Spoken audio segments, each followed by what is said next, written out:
Welcome to Silver Arrows, the dealer for Mercedes-Benz passenger vehicles in Delhi NCR. Our vision is to be the most preferred luxury automobile retailer in India, and our mission is to deliver the exceptional customer experience through the best people and constant innovation in operating processes. Welcome to Sales Training 2.0. Our goal is to create the best sales team in the world. Now today we are going to talk about sales, boost sales through an inbound. Now before we go any further, now what is an inbound process? When a customer calls us or writes into us for an information, that is what we call it as inbound. Now we may have multiple sources of inquiries and lead generation platforms, but the idea is that the customer is calling you or writing into you for some kind of information. But where is that we go wrong? So the place where we go wrong is basically when are we responding to the customer with the same enthusiasm, same energy levels that a customer calls us? That is where we go wrong at times. So what happens is, for us it's maybe a 10th call, but for the customer it is the first call. So the sales tip over here is to maintain the same level of energy, enthusiasm that a customer has. We may have concerns like, my booking is cancelled, I got stuck up in the traffic jam, I'm a little tired because I have been traveling extensively, whatever may be the reason. But for the customer, it is the first call. And this is your only opportunity to make the first impression, which is going to go a long way. Now, the next topic we are going to discuss, so we are doing a little bit of background history here first, and then we'll finally move on to what we are going to talk to the customer. Now, there are certain set of questions that a CIC team gets before they transfer the call. So, what are the questions that a customer generally asks when they call up the landline? And so, for example, they want to inquire about a C-class. So they talk about, tell me the on-road price, or else they say, as we already discussed, that I've received an SMS, what is this regarding, which could be an ad or an SMS campaign, how many years is this 299 EMI, what should I pay, is there any down payment, and then again of course the finance schemes. The customer can also ask you a question on the assured buyback scheme, and also he can ask for the test drive of the vehicle that he is interested in. Now, this is what a customer asks from the CIC team. Now, what are the questions a CIC team asks before transferring the call for you? I'm sure they do a little bit of background work. They take customer's name, the number, the model the customer is interested in. They may probably ask for usage, color, the address, which helps with our rocket strategy, which is geo-tagging, so they can zone it out and send it to you. As I mentioned, interested model, and of course traded. So these are a couple of information which is already there with them, which is they are going to transfer to you, and basis on that you are going to call the customer. So just a quick summary of what we have done till now. We have understood what is an inquiry in a Silver Arrows way, a little bit on the sources of inquiry, what are the questions a customer is asking when they call the landline, and what are the questions a CIC team asks the customer before transferring the call. Now, what are we going to learn from here is a little bit on the telephone etiquette. I know this is something we have been doing for ages, but few small tips and tricks which can help you to crack that deal or to book an appointment. Second is how to use the information that customer has already provided to you, which will help you to block more appointments, and what are the right set of questions, and of course further moving on in blocking the appointment, right? Now, before we go further about talking on the phone call, just a small aspect on the telephonic communications, right?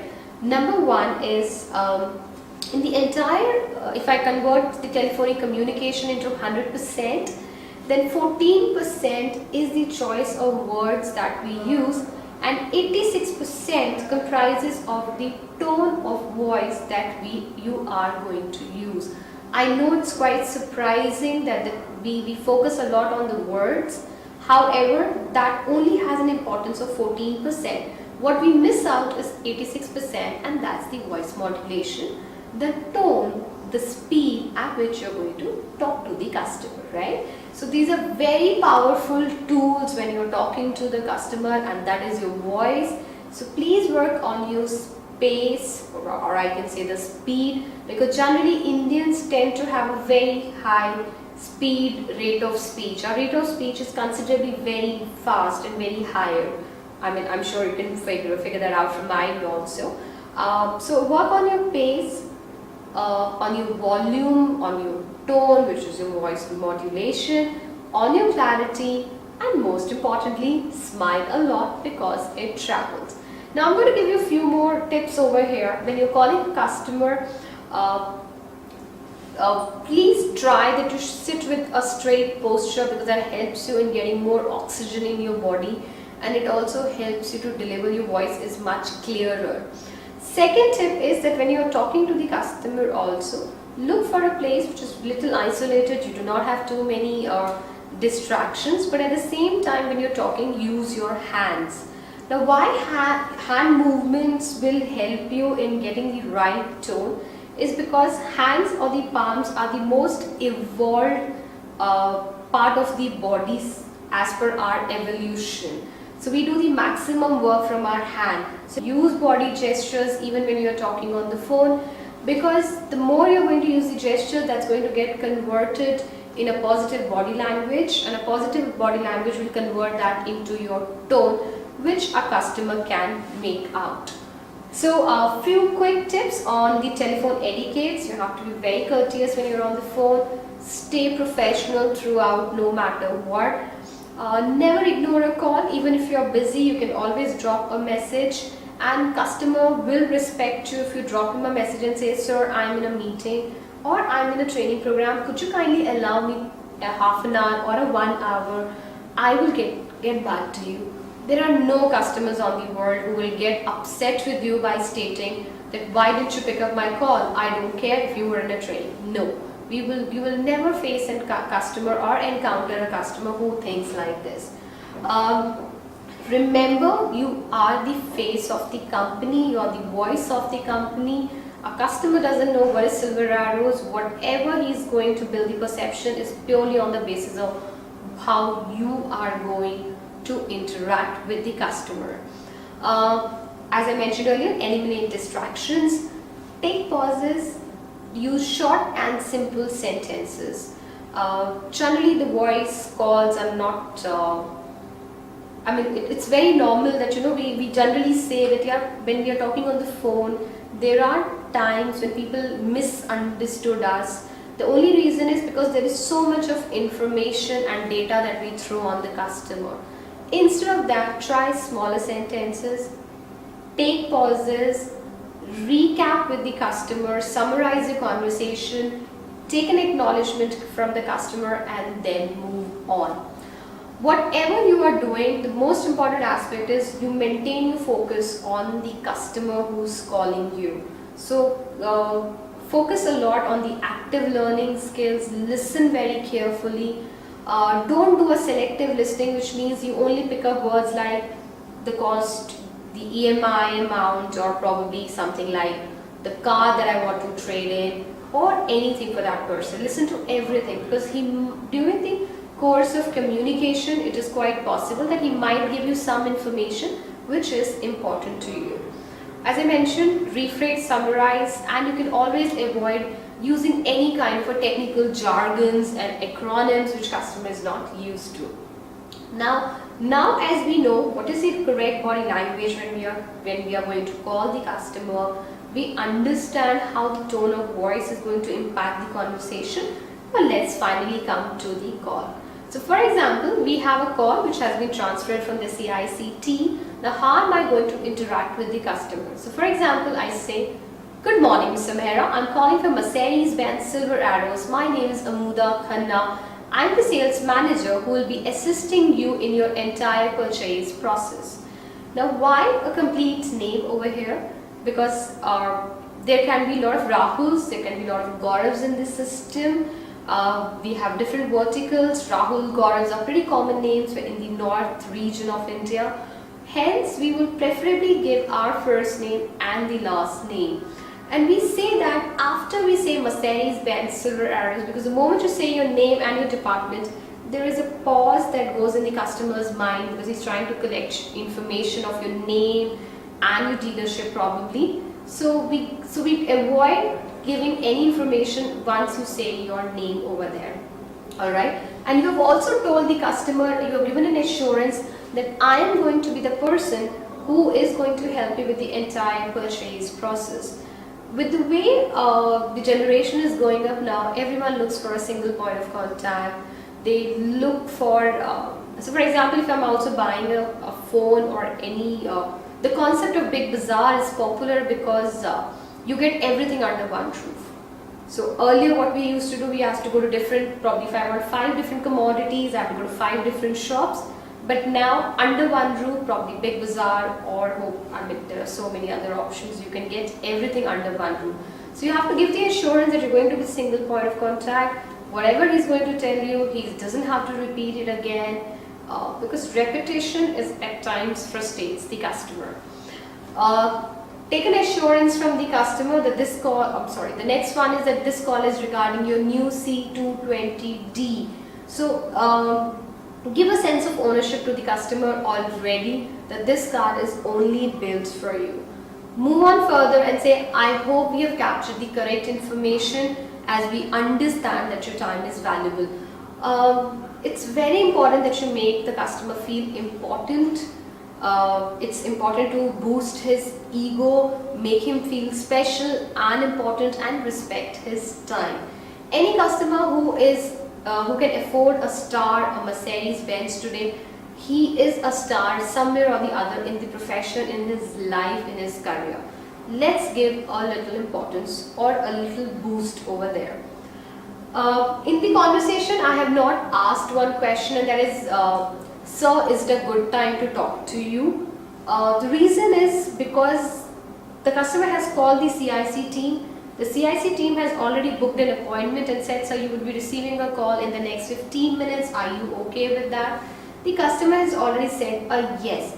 Hence, it is not required at this point to again take a confirmation from the customer that, sir, is it a good time to talk to you? Until and unless you're calling outside the 15 minutes of window.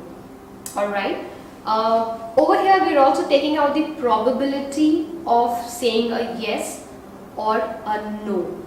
So you straight away call the customer, say that I'm calling regarding your call that has landed to our, so you've called us today regarding your C220D, I'm calling regarding in that, and just go on further with the communications. Focus on the customer, his need, his questions, so that later on you can make him focus on your need, which is getting a check or a booking. Please try to make it more like a conversation. It should be a mixture of both open and closed-ended questions. Initially, try for more open-ended questions so that customer can open up and tell you a lot about that why he wants to buy this car.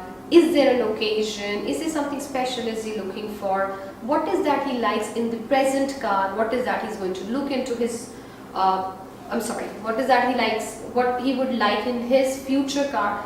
I mean, these are all aspects that you should be looking into, right? Now, Mr. Mehra, before we share the final quotation with you, I would be needing your help for preparing the same. Will that be okay? Take a confirmation. Generally, human beings, as humans, we are very good in responding to words like help, advice, suggestions. Because once I say help, you don't sound like a sales manager who just wants to get a sales from you, right? So say that I would request you for a help, and generally people respond much better to it.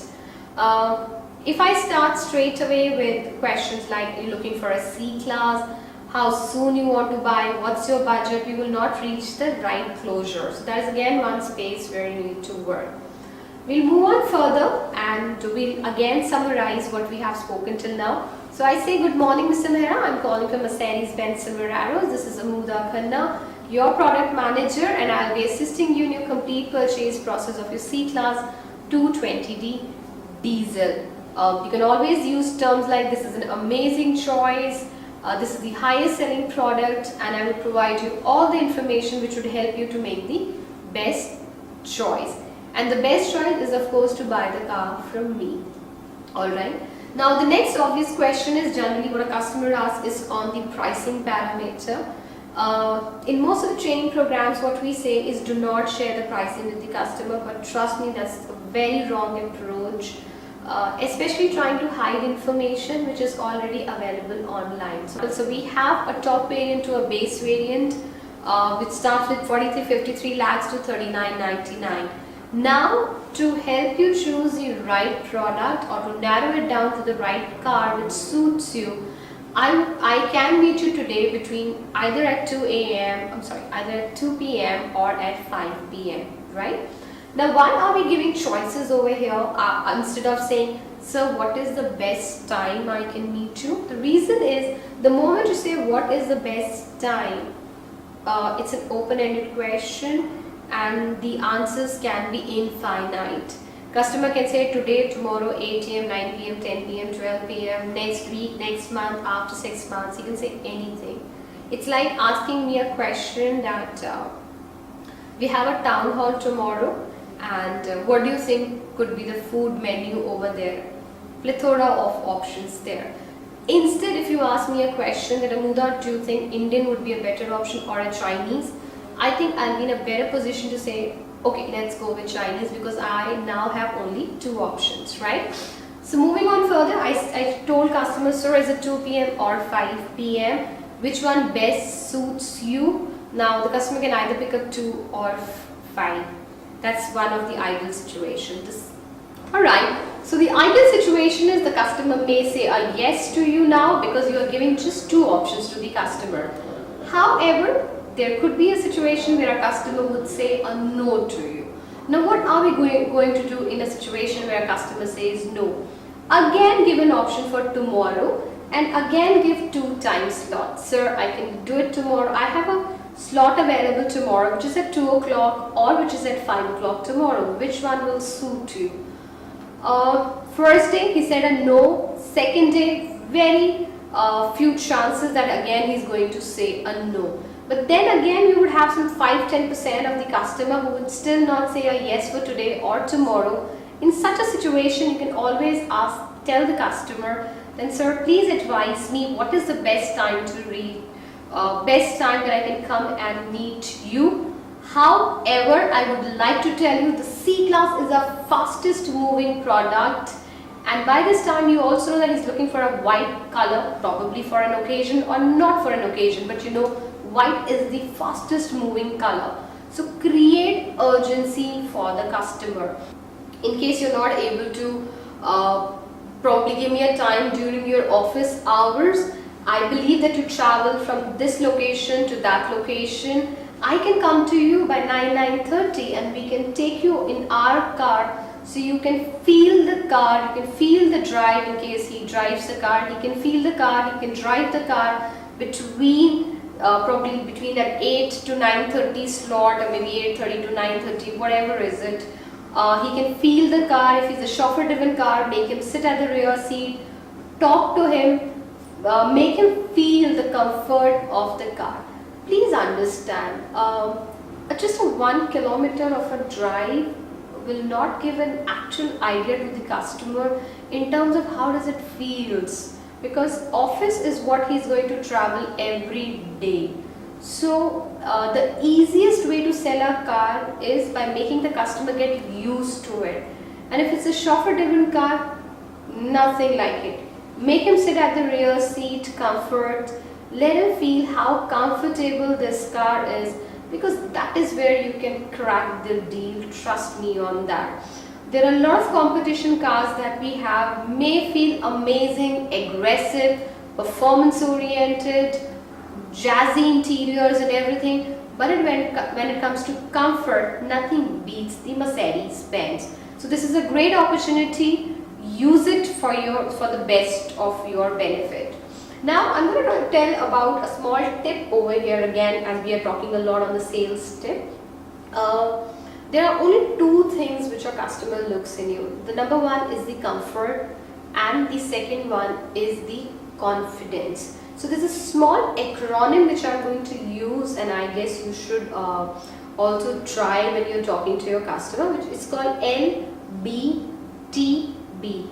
L stands for likability. So if I like you, there is a probability that I'm also going to meet you, because now the B stands for believing in you, and the T stands for trust.